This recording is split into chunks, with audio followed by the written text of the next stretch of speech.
शेतकऱ्याकडे 10 एकर शेती असून सुद्धा त्यामध्ये त्याचं काहीच भागलं नाही, अशी एक कहाणी आहे बीड जिल्ह्यातील चोरांबा येथील एका शेतकऱ्याची. तरी देखील या शेतकऱ्याने हार न मानता नर्सरीचा व्यवसाय चालू केला आणि यामध्ये आपलं यश मिळवलं. शेतकऱ्याचं नाव आहे रामहरी चव्हाण.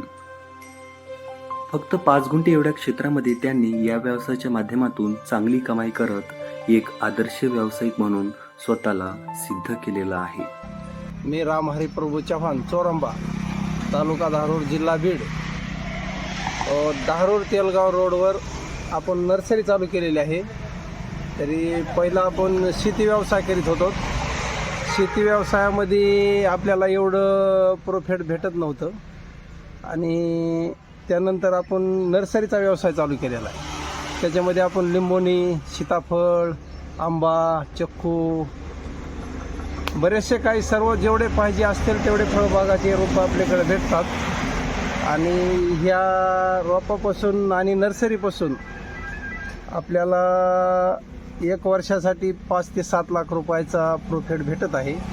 तरी शेतीला जोड व्यवसाय म्हणून हा धंदा चांगला आहे.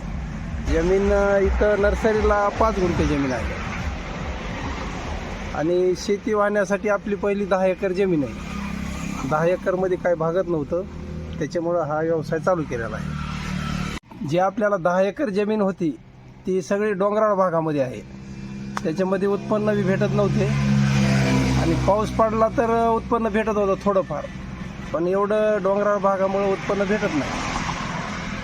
10 एकर शेती असताना देखील शेतीत जो काही खर्च लागत होता त्या खर्चाच्या तुलनेमध्ये उत्पन्न मात्र शून्यच होतं.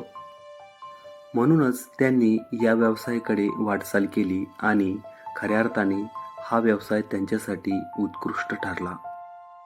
प्रतिवर्षी या व्यवसायाच्या माध्यमातून रामहरी चव्हाण हे शेतकरी कमीत कमी 7 लाखांपर्यंत निव्वळ नफा कमावतात.